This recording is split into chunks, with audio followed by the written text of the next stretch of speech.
The 2019 NHL entry draft officially closed here in Vancouver. And Elliotte, let's start with what happened early Saturday morning with the Toronto Maple Leafs being able to send Patrick Marleau to the Carolina Hurricanes.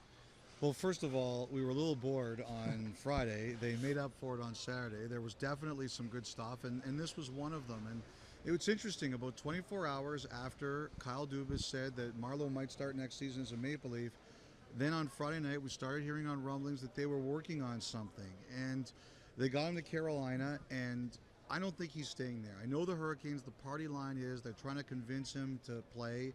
I saw Tom Dundon, the owner of the Hurricanes, go talk with Pat Brisson, the agent for Patrick Marleau, and I'm sure that was about, would you want to come play for us?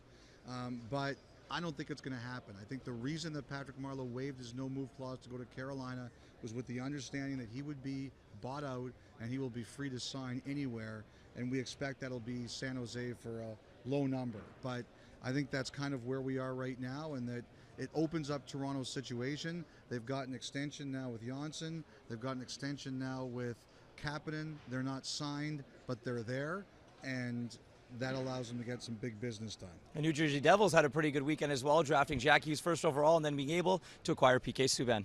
Yeah, this was a real interesting one because on the first day of the draft, there began to be some rumblings that Subban was going to be available, and I'd heard that Toronto would talk to them and they spent a bit of time seeing if they could figure out a deal.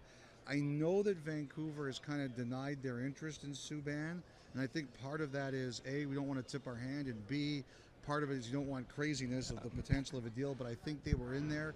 David Poyle said there were 4 teams. At the end of the day, the New Jersey Devils were the one team who were willing to eat all $9 million. And I think that was huge for Nashville.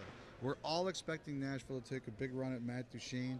We think that's where this money is going. I think clearing the cap was the most important thing for the Predators to do as part of this deal. For the Vancouver Canucks, who hosted the draft, general manager Jim Benning was, he didn't take a defenseman at all in this draft, but he was able to get a forward in JT Miller. That's interesting, eh? They never, I got to tell you, I liked Vancouver's top 2 picks. The second rounder dropped, and there were a lot of people that really liked him and put Coles in. I agree with what Benning said in the sense that anybody we took at 10 was going to be 2 years. I agree with that. Miller's interesting. He's a really edgy, occasionally nasty player. And I think any team, especially in the West Conference, can use that. He's never been a great playoff scorer. I think he's got 3 goals in 62 playoff games. And what the Canucks are saying is, we believe we're going in the right direction. That first round pick and where it ends up is going to be the true future tell of this trade. Now that we do know where the cap is at, Elliotte, how much does that change things for general managers here? I think it changes things a little bit. I think they knew it was going to be low. But now at least you have the finality. You know it's 81.5. One of the things I do think is, with Subban in particular, I think the lower cap really affected that deal. If more teams were in a position where they could have taken Subban's full salary, Nashville would have gotten more. But because New Jersey was the only team that could do it, it affected their return.